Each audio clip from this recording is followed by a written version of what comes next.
Hello, everybody. Hello, YouTube. Hello, art history enthusiasts and visual culture aficionados. It's me again, Miss M. And I am back with yet another video. As I announced in my community tab a little while ago.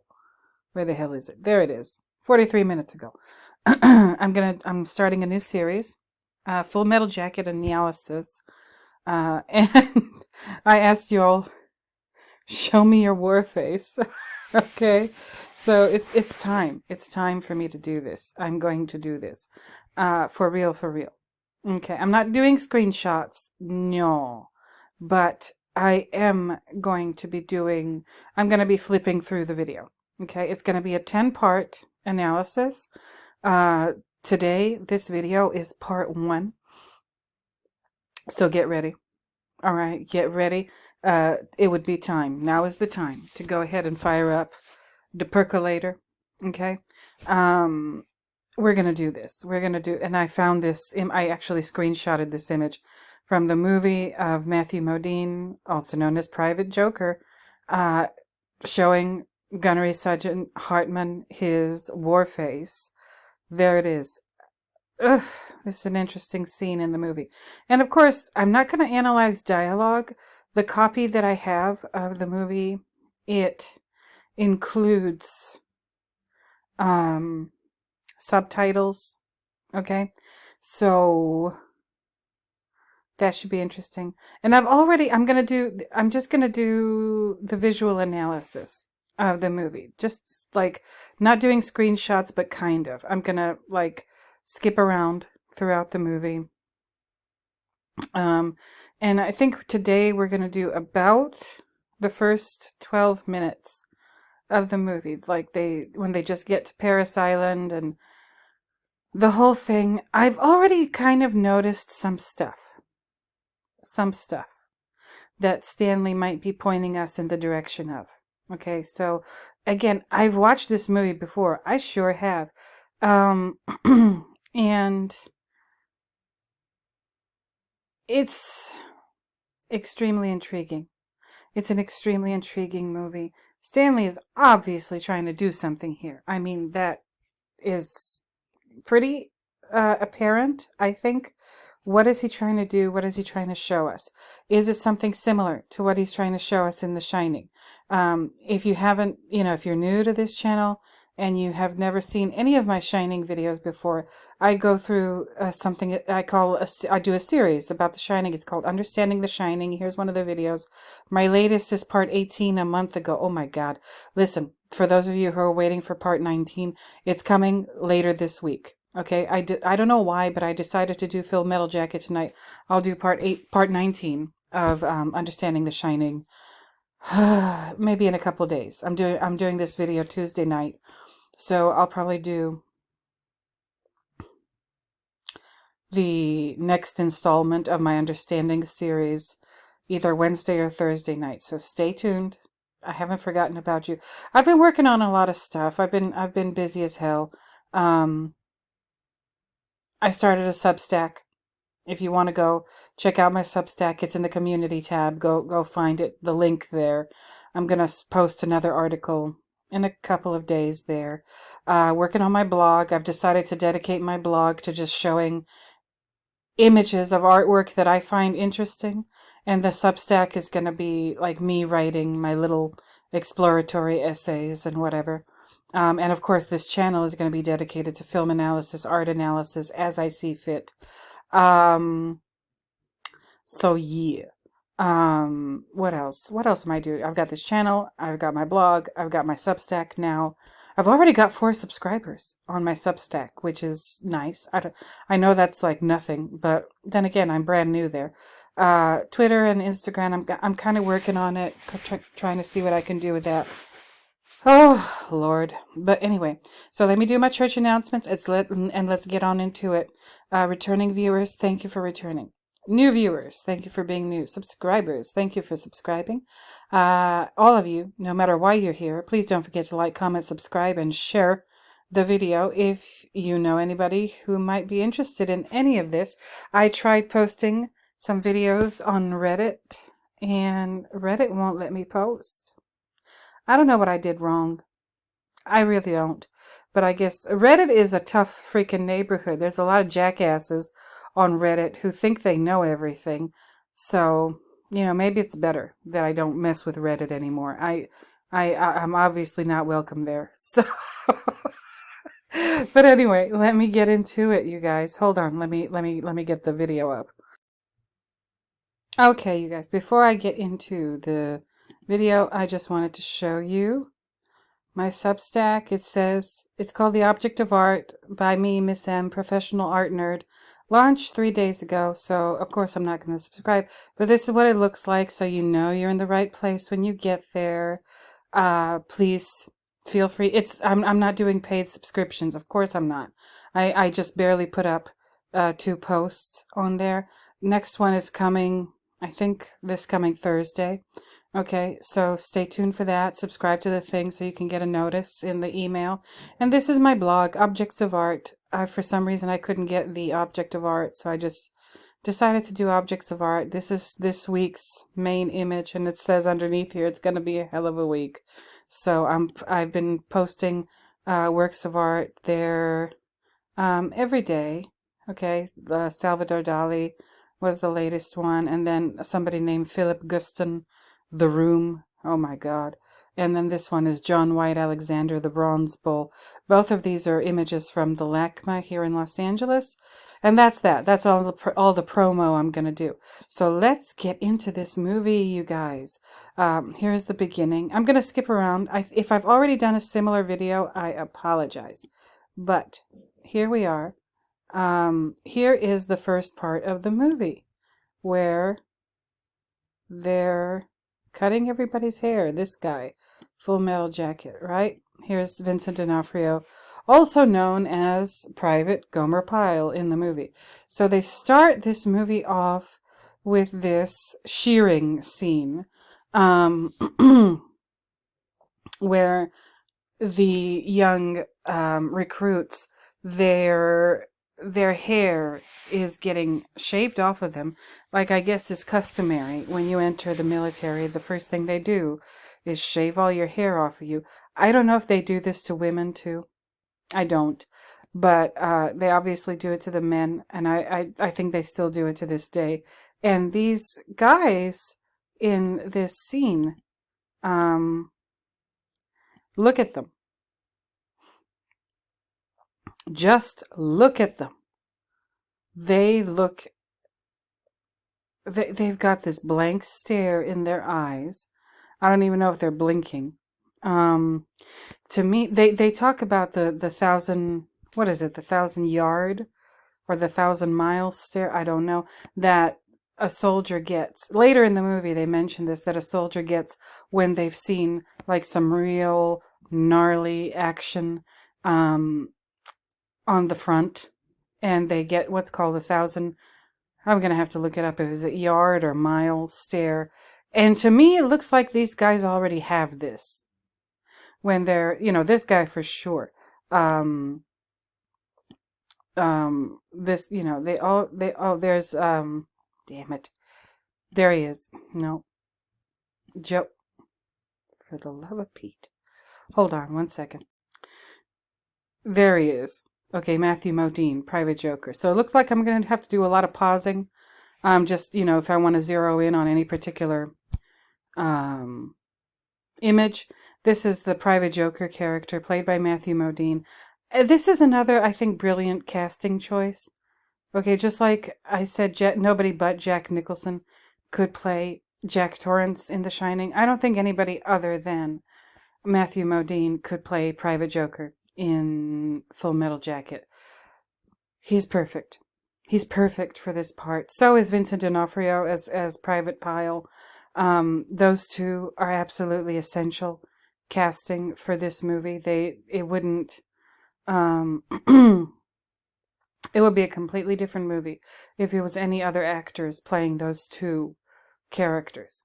Okay, they're absolutely 100% perfect. And of course, you got to keep in mind when you're watching this part of the movie, the first part, excuse me, that you got to keep in mind the song that's playing, Goodbye My Sweetheart, Hello Vietnam. There's this idea going through the movie, especially this first part, that war will never end. That's one of the lyrics in the song. Should I even go look it up? I don't know. Or maybe I should just save that for another video. And please excuse my voice or whatever for this video, because it is fall, y'all, in Southern California, in Los Angeles, California. The air is ridiculous. It rained the other day, and it was 65 degrees the other day. Today was 80 degrees.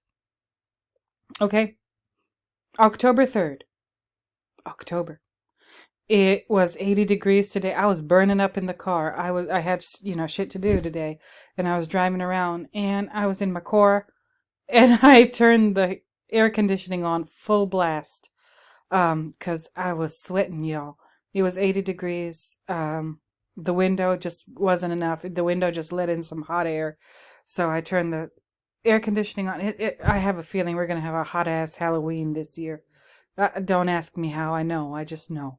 It's going to be, it's still boiling, and it's going to be even hotter in a couple of days. Yeah, summer ain't over. It's our infamous Indian summer. Anyway, what was I saying? Oh yes, Matthew Modine. Perfect casting choice. Perfect casting choice. He's smug. The character is smug and just full of himself. And he gets a really, really harsh dose of reality when he has to deal with Sergeant Hartman. Okay, and again, R. Lee Ermey, that is another casting choice that is absolutely perfect for this movie. This movie would not be the same if anybody other than Ermey had played Sergeant Hartman. God rest his soul. He's no longer resides on this plane of existence as well. I'm pretty sure he's gone. But he added something to this movie that it wouldn't be there if it weren't for him. I know Gustav Hasford the author of The Short Timers, the book that this movie is based on. Like I said, unreliable as hell in my other videos. I'm going to do a playlist for my FMJ videos, so, stay tuned for that if you haven't seen any of my other ones. But Gustav Hasford seemed like a real piece of work. He didn't like R. Lee Ermey. Gustav Hasford didn't like the military. Nothing. But I think I've said to you before in my other videos that I've shown these movies. It's The Shining. All of the movies, well, not all of them, but most of the movies that I've shown to you guys on this channel, I have shown to actual rooms full of people. Okay? I mean, rooms full of people. At least 20, 30, 40 people. And we watch it together, and I pause a lot, and we talk it through, and we talk about what we just watched and whatever in real time. Okay. And I've been doing that lately again. I just showed this first little part of the movie to another group of people, and one of the people, usually when I show this movie, this is a cute little tidbit, but usually when I show this movie to groups of people, whether it's this one or The Shining or Kill Bill or whatever. But when I show Full Metal Jacket, I always ask the audience, I say, how many of you have served? How many of you have been in the military? And usually a couple of hands go up, at least 2, sometimes 3, sometimes 4. This time, no. But I always ask them. I always ask the people that I show Full Metal Jacket to, especially if they've been in the military, I ask them, okay, so is it really like this? this part of the movie with Sergeant Hartman yelling at everybody, and the training and everything. I say, is it really like this? And the ones who have been in the military, and most of them are combat veterans, and some of a lot of them were in Desert Storm, a lot of them were in Afghanistan, a lot of stuff like that, Iraq. I've even had I think somebody who's been to Vietnam too. And they always say, yeah, it is exactly like this. The Stanley Kubrick, the person who made this movie, they always tell me, did an amazing job of recreating the feel and the look of basic training for a military person. So now you know, okay, if you were wondering about that, now you know from people, because I've been told by people who really have been there and done that, they've really been soldiers, they've really served, and they say, the people who know what they're talking about say that Stanley Kubrick nailed it. Absolutely nailed it. Okay. But I had one person, like this past Monday, I guess yesterday. I don't know, it seems like I've been so busy and so overwhelmed that it seems like a lot of time has passed since yesterday, but it hasn't. It's just yesterday. But one of the people that I showed this movie to, they said, no, I haven't been in the military, but my deceased uncle was in the military. And I don't know what war this guy was in, but an older man, obviously he's no longer alive. And this person who told me the story is in his late 50s. So he said that his uncle, his job in the military or in combat or whatever, was intercepting hand grenades. Okay? I didn't know that was a speciality. I didn't know. I had no idea. But this guy's uncle's job was like, catching hand grenades and throwing them back. All right. And he said that when he was a little boy, and I think the uncle was actually in Vietnam. And he said when he was a little boy, when he would, have family gatherings or whatever, and the uncle was there and they would play ball, just throw the ball around, that he would try to like trip up his uncle and, have him miss a ball that he threw. And the uncle never missed. No matter what you threw at this uncle, he would catch it. Okay, after this experience in the military. And, that now this is kind of the dark part, this is really dark. And after the uncle died, that they went through his belongings, his whatever was left after he died, and they found a photo album full of pictures from the war. And we're not talking about pictures of him and his wartime buddies, and no. We're talking about pictures of carnage, including, or maybe even predominantly, photographs of dead people. Okay? So, why am I saying that? War fucks people up in the head. And this gentleman told me the story about his uncle. I've known people in my life that they just seem so weird. And they seem like just walking, talking ghosts, zombies. And then, like, I learned from other people, that the guy who looks like he has absolutely no life in his eyes and he can barely move, he wasn't like that before Vietnam. He wasn't like that at all before he went off to Vietnam. So I'm saying that because this is the beginning of the movie. They're taking their hair away from them. And why do they take away hair? Hair is sensuality. I didn't say sexuality. I said sensuality. Hair is like frivolous and beautiful. And hair is for good times. Okay? This here, they're removing their identity. Like a lot of us identify with our hair. A lot of us identify with our hair. And I'm not so weird about my hair. I've been told I have really nice hair, but like whatever. You expect men to not be vain like women are. Oh yes, they are. Oh, yeah. Men are just as vain. And I know I'm talking to a predominantly male audience. Men are just as vain as women are, if not more so, regarding things like their hair. Like with me, I have very long hair. And it's, I've been told that it's nice, and I wanted to cut it, and people just gasp when I say that I want to cut my hair, and they say, no, no, don't you dare cut your hair. Your hair is beautiful. Okay, cool. But like, if I cut my hair, or if I like am not having a good day with my hair, I just roll it up into a bun. You know? What's a guy gonna do? A guy with like a short haircut? If that barber makes a mistake, you are screwed for like a couple of months.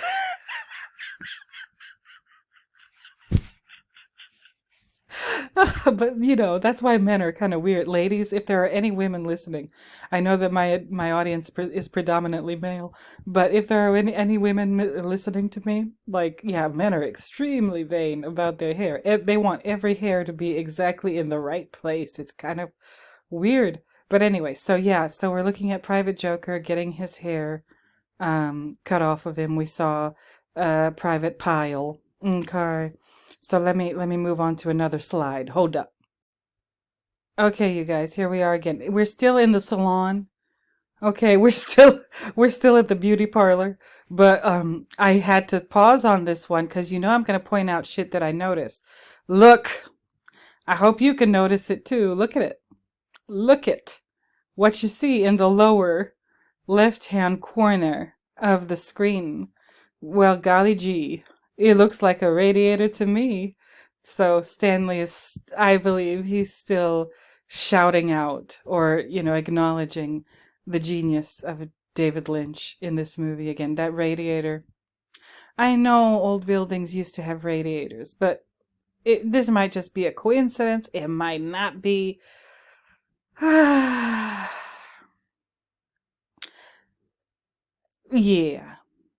Okay, let's keep it moving. Hold on. Okay, I'm also pausing here. This is Arliss Howard. This is the guy who's going to play Private Cowboy. Okay, so look, and again, look at his eyes. Look at the stare. He's got the stare. And he hasn't even been to Vietnam yet. So I wanted to show you that too. Okay, so this is the very end of the beauty parlor scene. In the beginning of Full Metal Jacket, Stanley makes a point of showing us the floor with all the hair. All the hair. All of that hair on the floor. All the different colors and textures of hair on the floor. It looks like...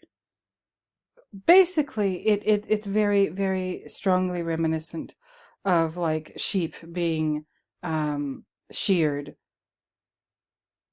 on the farm.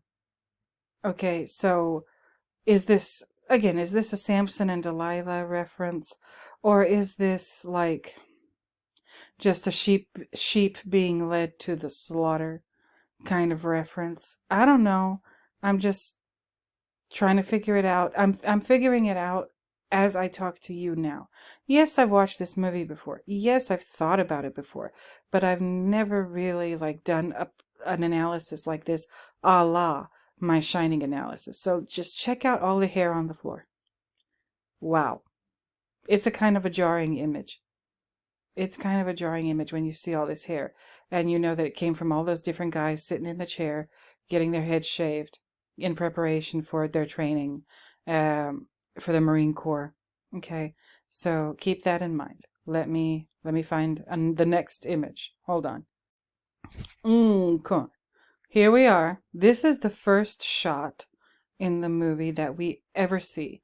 Gunnery Sergeant Hartman.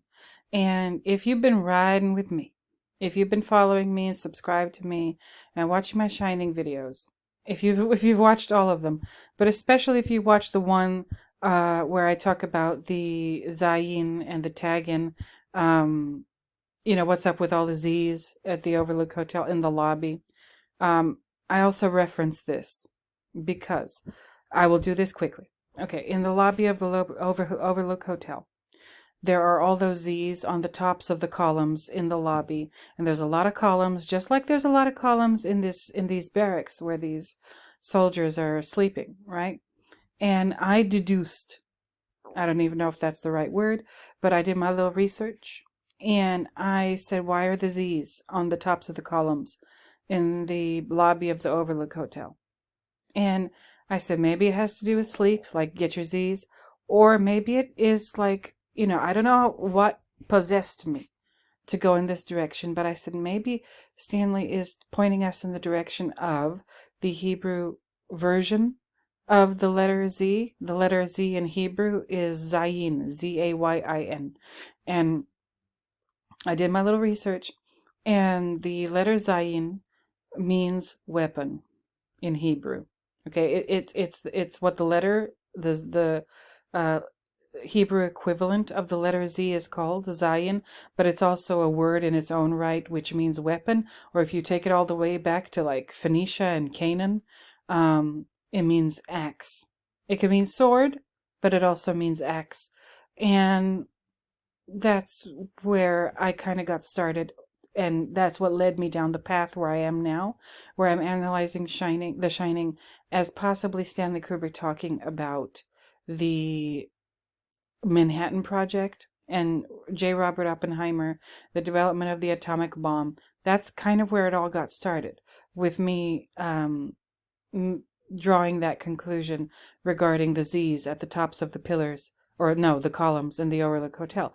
And I said, I think I'm crazy. I might be crazy. I myself question my own sanity at all times when I'm doing this.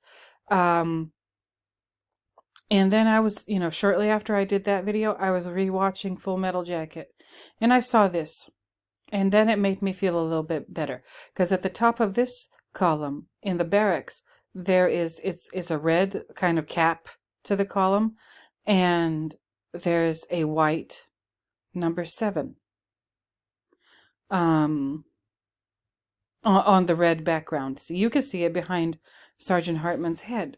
And I said, this for me is confirmation that the Z's in the lobby of the Overlook are Zayin. Why? Because Zayin doesn't just mean the word weapon. The letter Zayin in Hebrew is also the 7th letter of the Hebrew alphabet. So we're dealing with weapons once again. And this is even more obvious because this is a war movie. This is about freaking Vietnam. So if the 7, 7 for Zayin in this situation, if that ain't, it is just confirmation for me. Z at the Overlook Hotel and 7 in the barracks. Zayin, 7th letter of the Hebrew alphabet. We're dealing with weapons again. Okay, we're dealing with weapons again. Is this movie also about the Manhattan Project? I don't know. Is Full Metal Jacket also about the Manhattan Project? I do not know. Absolutely have no idea. But we shall see. I'm approaching this analysis with an open mind. I really am. I don't know what I'll find. I have no idea. But I already found this 7 a while ago, so I wanted to mention it because here it is again. Okay, let me keep it moving. Hold on. Also, wanted to point out the exit sign. There's a lot of them in The Shining, and there goes one here above this double door in the barracks. There's the 7. You can see it again. And note the colors. Note the colors. The walls are white. Okay. The soldiers, their uniforms and the beds they sleep in are the same color, green, more or less the same shade of green that Jack is wearing when he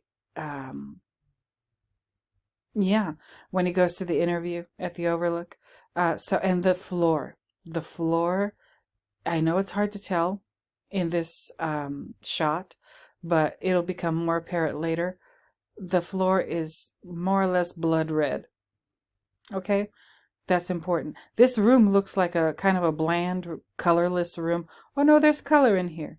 There's the red up here with the 7. The exit sign, also red. Those double doors are brown. The uniforms are like, I guess, army green. And the bedding, the blankets are army green too. The floor, it looks like a sea of red. It looks like he's walking through. It looks almost like this room is flooded with blood. And again, that could be a continuation of The Shining with the blood coming from the elevator. I don't know, but we shall see, right? We shall see. I'm keeping an open mind. And again, we have subtitles here. This is one of like the most iconic lines of this movie when Sergeant Hartman keeps saying, "Bullshit, I can't hear you. Sound off like you got a pair." I'm going to start saying that to people. "Bullshit, I can't hear you." I'm going to have fun with this. But anyway, so I know again, this floor, it's hard to see it, but I will show you when like the camera kind of zooms out and you see a better, you get a better look at this floor. Look at these guys. They're all the same clothing. Of course, it's the military. They're also, they've got the same clothing. Sergeant Hartman's uniform, I mean, he's pretty impressive. He's pretty impressive. But check out his uniform. It's a different color than theirs. His is like a kind of a gray color. And I know you can't see it here, but he's got chevrons, chevron designs on his sleeves, which again, chevron is definitely military and it has to do with somebody's rank. And look at all this metal on his chest, on Sergeant Hartman's left side of his chest. It's in this pattern, which I don't know if this is like even a thing, but look at the arch created by these.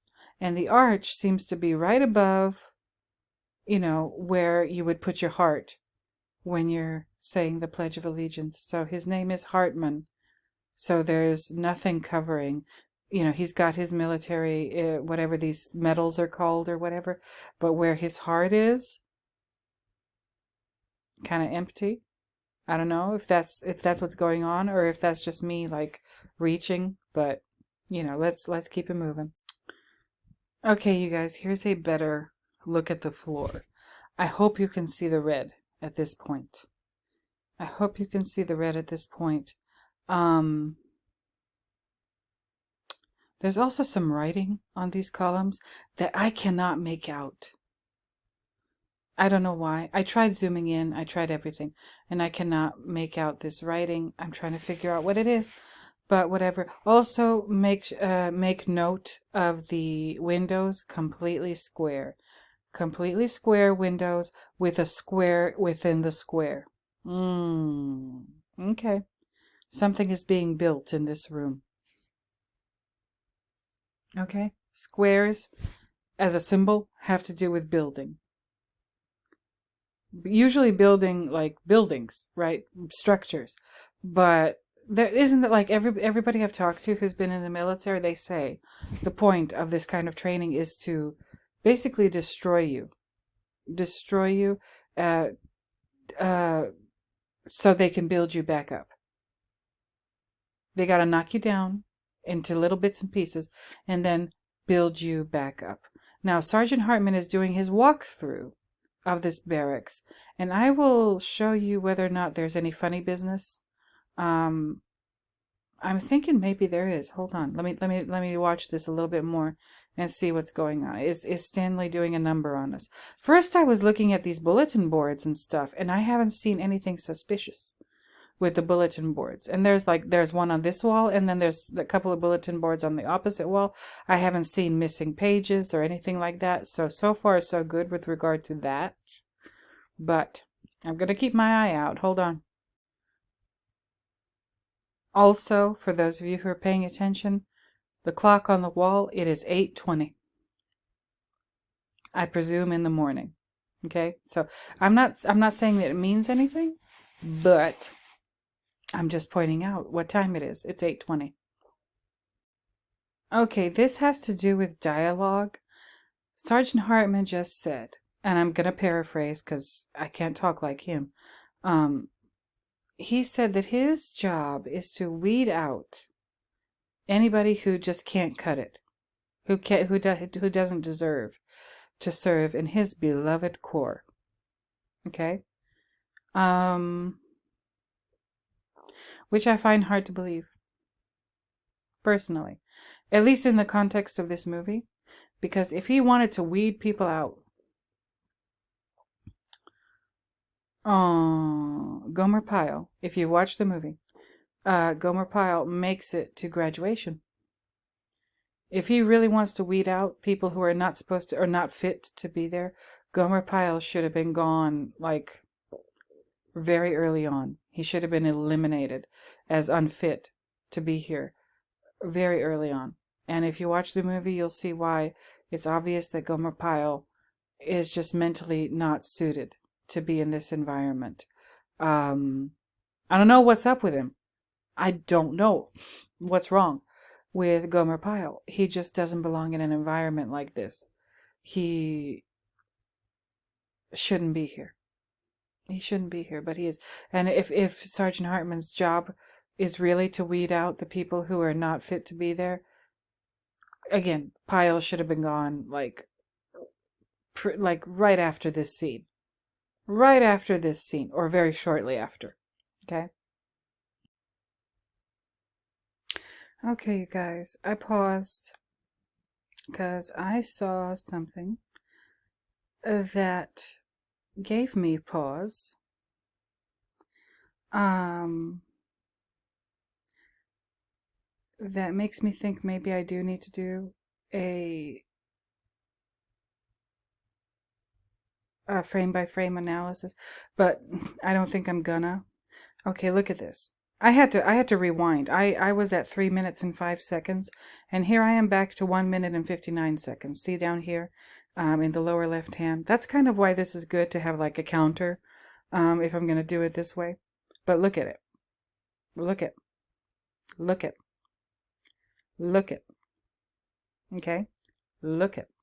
So there's Private Joker, then right next to him, to, going down the line, Joker, and then here's Cowboy, and here's some guy with black eyebrows and what's left of his hair looks black, and then there's some guy after him who, I guess he looks like blonde, but who could tell because his head is shaved and whatever, and he's, they're all three of these guys, starting with Cowboy, and then the one to Cowboy's left, and then the one to the that guy's left. They're all about the same height. Notice? I hope you notice. All right. So this is 1 minute 59. And he's just getting to Private Joker. Okay. So hold on 1 second. And after Private Joker, there's like 2 more guys right now in this frame. Let's count the pillars. Starting from the red one, there's 1, 2, 3, and 4.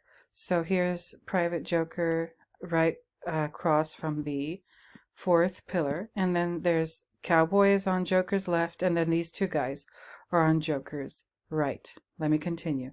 Okay, do you see this? Do you see this? People. My good people, my good viewers and listeners, do you see this? Okay, so here's Joker here. He's got glasses on. There's Cowboy here. He's got glasses on. And I told you, to Cowboy's left, there are 2 guys. Okay, so to Joker's right, there's this guy, and then the guy that you can't see because Hartman's body is covering him up. And then here's Private Pyle. Okay, so there's Joker, 1 guy, 2nd guy, and then Pyle. 2 guys in between Joker and, between Joker and Pyle, there's 2 guys. Please memorize this. It's going to be important in a second. Okay. So there's Private Pyle, and then there's 1 guy. This is the guy at the end of the line, from the line that we started at, right after the number 7. Okay, that first shot, Sergeant Hartman, and in behind him to hit to the our right, you see the number 7. Okay, and then he goes down this other line. Okay, makes his little U-turn. Okay, as you can see. Let me skip forward because I'm not getting a copyright strike. Okay, also know that there are 20 guys in this row that he just got through, that ends with this guy who's right next to Private Pyle.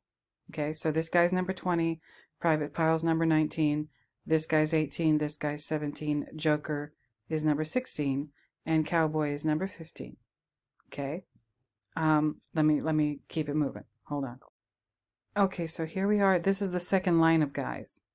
All right, so he does his U-turn over there, and he goes down the line and he gets to Private Snowball. Oh, his real name is Private Brown, but Sergeant Hartman names him Private Snowball. Okay, so he yells at him, okay, and insults him in a racial way. And then, you know, they're yelling. They're doing what they do in this movie. They yell. And then while Sergeant Hartman is yelling at Private Snowball, hold on. Okay, so this scene, we're looking at Private Joker. Okay. And you can still hear Sergeant Hartman yelling at Private Snowball over there. Okay. And this is the part where Private Joker says, "Is that you, John Wayne? Is this me?" And then Sergeant Hartman hears him, even though he says it under his breath. He hears him, and he walks over. Now, before Sergeant Hartman hears it and walks over, he walks over to... First, he thinks Cowboy did it, okay? And he yells at Cowboy and calls him a slur. But look at... What did I say, you guys? A minute ago. I would need to count all the hit. 1, 2, 3, 4, 5, 6, 7, 8, 9, 10. And it's hard to count. Now, because these guys are all in the same uniform, it's like it's easy to miss stuff like this. But remember what I said a minute ago? Joker, Cowboy, and then 2 like random guys. Okay? Now, remember, Private Pyle was second to last in the row of 20, going from over there to over here, from all the way back there to going towards the front of the screen. Private Pyle was like number 19. He was like second to last. Now somehow he's changed positions. I thought I wasn't going to find anything in this video. I thought I wasn't going to find a damn thing. I thought this was going to be boring.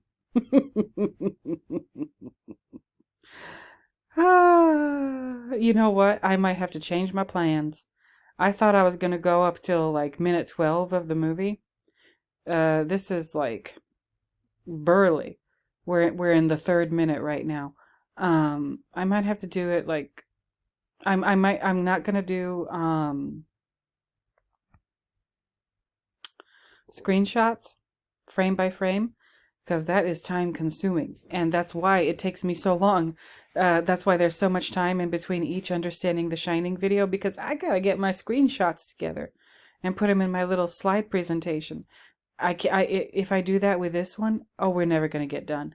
So I'm just gonna mention stuff as I see it. Look at what I found, you guys. Stanley changed the order of the guys.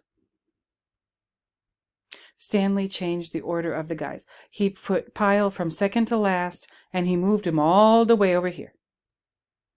Okay? All right? This is why doing frame by frame and having like screenshots is easier, because I can go back and forth. This way I can't easily go back and forth, but I noticed it, I pointed it out, and now you can see it. Okay, so here's Joker, Cowboy, and Pyle. All right, let me find the other thing. Just so you will be absolutely sure that I'm not lying to you. Okay, here's Private Pyle. He's second to last here, and there's Joker and Cowboy over here to the right. Now Pyle is 1 guy over from Cowboy in later in the 3 minute and 5 second shot. This is 2 minutes and 5 seconds. And this guy, like right after Private Pyle, I think they move him over to Cowboy's left. Okay, hold on. Let me find. Hold up. I could do this. I promise you. I can do it. It's 3:05. Look. Okay, so no, they move this guy, the guy that's in between. Sheesh. The guy that's in the previous shot that I showed you, the guy that is to Pyle's left is still to his left, but both him and Pyle are moved over here. Okay, you see what I'm talking about. You can follow me. Okay, so what does that mean? What does this mean? We can't tell in the movie right now because we haven't gotten Private Joker's narration yet. Private Joker's narration begins after this scene, after this introductory scene. But you know, when Private Joker starts narrating the movie, then you realize, oh, the movie is being told from his perspective. Well, and Richard, Tankard of Tales, I hope you're listening. We got another unreliable narrator. Oh my goodness, I found him. Okay, it's him right here with the glasses. With the glasses. My God, Stanley, why you do this to me? Why did he move Private Pyle from the second to last position over and clear over here, like one guy away from Cowboy? I don't know. I am sure that I don't know. But between between the shot where Pyle is second to last and this one, that's how quickly that happens. And I guess what seems to trigger this is Sergeant Hartman yelling at Private Snowball with racial stuff about fried chicken and watermelon. Okay? Shit. Like I said, I'm gonna have to like restructure this. So the minute I'm doing this on my phone on my calculator. The movie is 116 minutes divided by 5. Okay, this is going to be a lot more than a 10-part series. So like about, I don't know, 20 or so. We shall see. But I will do them like this. That will maybe make it easier for me and easier for you. I don't know. Let me just do, hold on. Oh, Lord. Y'all, why do I make my life so difficult? I don't need to do this to myself. I really don't. Okay. All right. I'm going to try and make it to minute 6 in this one. I'm going to have to take a coffee break. I suggest you do the same. But check it out. Hold on one sec. And my dumbass, I was looking for, I was looking at this number 7. There it is again. And then there's just this random red bar on the column underneath the number 7. All right. And remember, I said that 1, 2, 3, 4. So Joker, Lord, should be over here by the 4th pillar or column, whatever. But it seems like he's way further down now. So that means that he moved too. He's moved all the way to the, oh my God, I wish I could, oh Lord. I wish I could count all these heads. I can't count them all because some of them are covered up by columns. But anyway, there's this red bar underneath the number 7. Remember Zayn, right? And my dumbass, I was looking at these bulletin boards. And I said, oh, I bet you Stanley moved the papers around just like he did in the Forestry Service office in The Shining. Nope, he didn't move the papers around. He moved the people around. Oh, my God. I thought, ooh. Why am I so observant? Why was I blessed with this? I don't know. I just don't know. Hold up. Let me see if I can count the heads. I doubt it. And the reason why I wish I could count all these heads is so I could know whether or not Stanley moved Joker from down there to over here. I think Stanley moved Joker from, I think I said he was number 16 down the line, coming this way. I think he moved him to number 20, to the very end of the line. I don't know. I could be wrong, but that's why I wish I could count the heads. Well, that's why I wish they weren't so blurry. Okay. And Stanley is using like 1-point perspective in this. I'm going to do a whole video about Stanley's use of perspective. I'm going to explain to you Renaissance development of perspective, and then maybe we'll talk about how Stanley is using that. It's gonna be interesting. But yeah, let me keep going. And a word that we're gonna encounter a lot, at least during this first part of the movie, is PT, or phrase PT. What does PT mean? It means physical training. Okay? I always thought it was something dirty.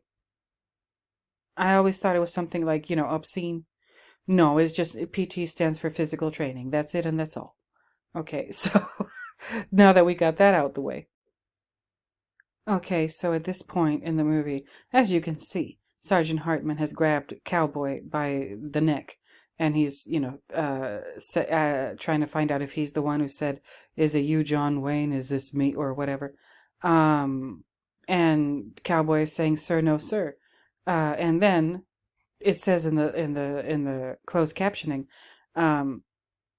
Private Joker admits to it. He says, "Sir, I said it, sir." Okay, so here we go. Okay, so now, Joker admitted to it. Now he's gonna get it, okay? All right. And now this is the part where he socks him in the stomach. At first he said, I admire your honesty. I like you. You could come over to my house and fuck my sister. He says that to him, and then he socks him in the stomach, like obviously pretty hard. I know they're acting, and they're doing a great job. Joker looks like he's in terrific pain after getting hit in the stomach with Sergeant Hartman's fist. Okay, so and Sergeant Hartman says to him, "You little scumbag, I've got your name, I've got your ass." Oh my God! So the pain is so bad that he basically collapses onto the flow, onto this red. Now you see the red flow. Okay, interesting. Interesting. And this is what makes me think that he moved him to number 20, because these beds are kind of close together. And he's here, and all this empty space over here. Look at it. Shouldn't there be another bunk bed here? But there isn't. So that he's moved him from, what did I say, number 16 to number 20. All right. So something is wrong. Something is very, very, very wrong with this. Not wrong like morally, but like funny, strange. Stanley shuffled them around. He moved Joker from number 16 to number 20, and he moved Private Pile to number 19, way over there to like being one guy away from Private Cowboy. I'm telling you, we're dealing with another unreliable. Okay? So there's that. And of course, this is another iconic kind of image from the movie, like Sergeant Hartman looking down at what looks like Joker, but he's really looking down at the camera and saying, you were learned by the numbers. I will teach you. And he's yelling, and pointing his finger. Okay, so Sergeant Hartman is this character played by Arlie Ermy. He's designed the Sergeant Hartman character, and I'm pretty sure in real life, in these situations, guys like this are designed to basically be detestable. You're not supposed to like these guys. You're not supposed to like a drill sergeant or a gunnery sergeant. No, you're supposed to despise them. They go out of their way to make sure that you do hate them. They insult you. I've heard two different things regarding whether or not they're allowed to hit the recruits. Some people, again, people who have been in the military, they say, no, they're not. They can say whatever they want to you. They can say the most vile, horrible stuff to you, but they're not allowed to put their hands on you. And then I've heard other guys say, no, yeah, they are. They can put their hands on you, or maybe it's a generational difference. Maybe in the old days they were allowed to hit people, and now, closer to our time, no, they're no longer allowed to hit the recruits. So I don't know. I've heard both. I've heard both from people who have been through this. So, make of that what you will.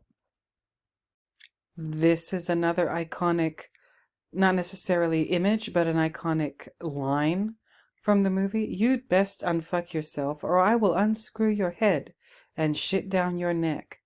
Oh my God.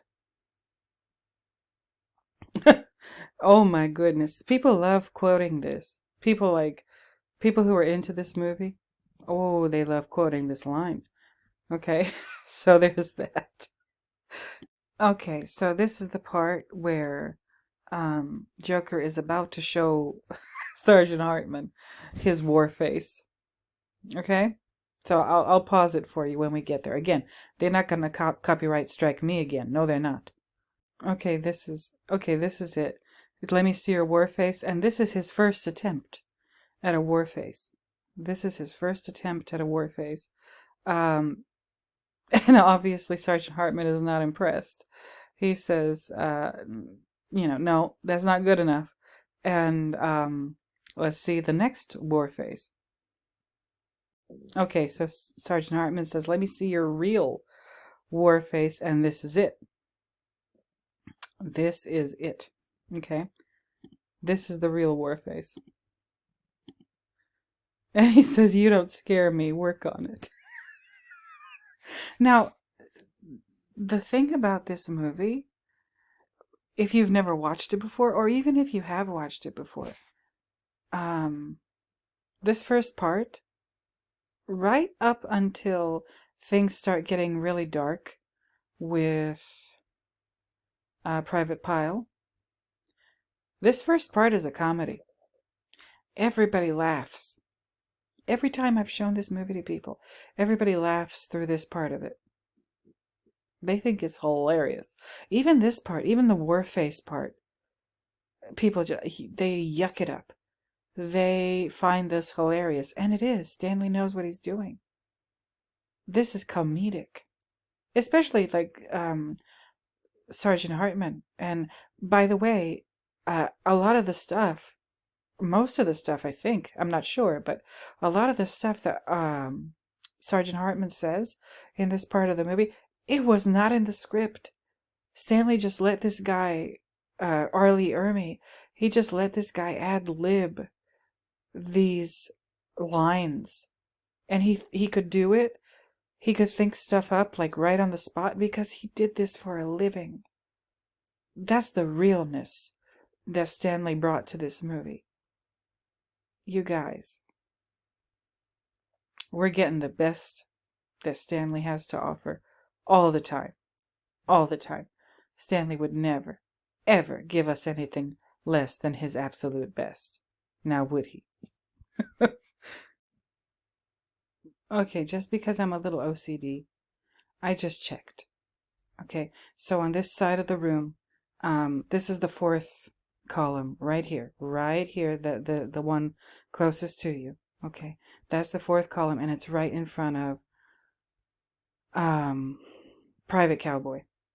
Okay, so let me go back to that scene where Sergeant Hartman walks over to Joker, and I will count the columns. Okay. Well, sure enough. Okay, so look at this. This is, like I said, a minute ago. Private Cowboy was directly opposite the fourth pillar. Now he's directly opposite the 1, 2, 3, 4, 5th pillar. Why did I do this? Because I want you to be I want to be absolutely clear with you that, yeah, Stanley moved him around. And we are dealing, once again, with another unreliable narrator situation. Okay?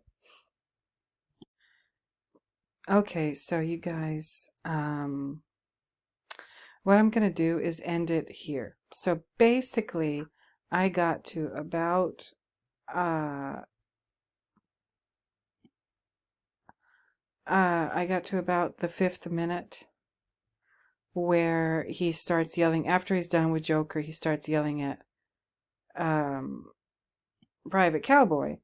And he says the famous line, "How tall are you?" And Private Cowboy says, 5'9", sir. And then Sergeant Hartman says, what does he say? Hold on. What does he say? That 5'9", I didn't know they stacked shit that high. That's another pretty good line coming from Ermi in this one. So I like I said, this is gonna be it for now. I've talked for an hour, and I mean, it was worth it. We found something. Okay, we found something. And I'm hoping I'll find something next time. I guess I'm gonna do this one in 5-minute increments rather than 3-minute increments like The Shining.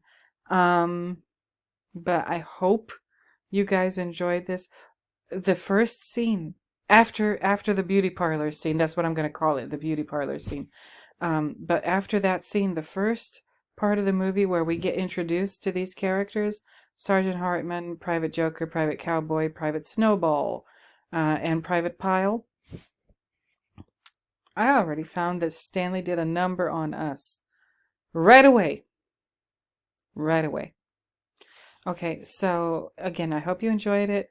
Let me know what you think in the comments. I am kind of interested in what you guys are how you guys are gonna react to this. Like, what do you think this means? That Stanley switched around the order of these soldiers on this side of the room. Okay, so I'm gonna, like I said, I'm gonna end it here. Next time we'll pick up here and move it on over to, oh Lord, where's the 10th minute? Oh, here it is. Okay. Oh yeah, that'll be the end of the next one. So, yeah. This is gonna be interesting. And I did a little research, by the way, you guys. I did a little bit of research. It should be interesting. It should be interesting. And the research that I did, which I think I will do in separate film analysis videos, like I do Understanding The Shining, and then I do film analysis The Shining. So I'll do like a separate set of videos for this movie, Full Metal Jacket. We're going to talk about this, yeah, but we're also going to talk about this. in one of my like supplemental analysis or coffee videos or whatever for Full Metal Jacket. So stay tuned for that. And I think I'm about done. With this one. So let me reiterate my church announcements. I hope you enjoyed your cup of coffee. Let me know what you think of this video. Do you like this format? Do you prefer the other format that I do with Understanding The Shining? If put it in the comments. I'm not saying that I'll do it, but I might consider it, or maybe just picking out some choice screenshots. I don't know. Tell me what you think. I'm really anxious to see what you think in the comments of this one. And that's that. So, returning viewers, thank you for returning. New viewers, thank you for being new. Subscribers, thank you for subscribing. And each and every single last one of you, please don't forget to like, comment, subscribe, and share. Like I said, I'm especially anxious about the comments for this one. I enjoyed this. I found something I didn't know I was going to find, but here we are. So, and I left you with the image of the National Security Act. Let me leave you with this. This is much better. I can't wait till we get into the Rifleman's Creed. There's that number 7 again. Stanley. Oh yes, and the red floor, right? The red floor. Sergeant Hartman's chevrons on his on the sleeves of his shirt. Okay? So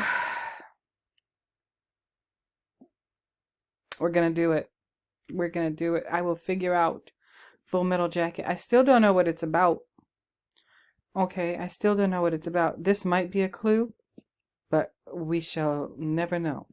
I don't know. We're never gonna know. We can't ask Stanley, and even if we could, he wouldn't tell us. So that's it, you guys. I'm done. I'm gonna be back again later this week with Understanding, and so stay tuned for that. So, until next time, you all. Until the next time when I find another reason to talk at you in one of these videos, I'll go ahead and bid you bye-bye. So, bye-bye, everybody.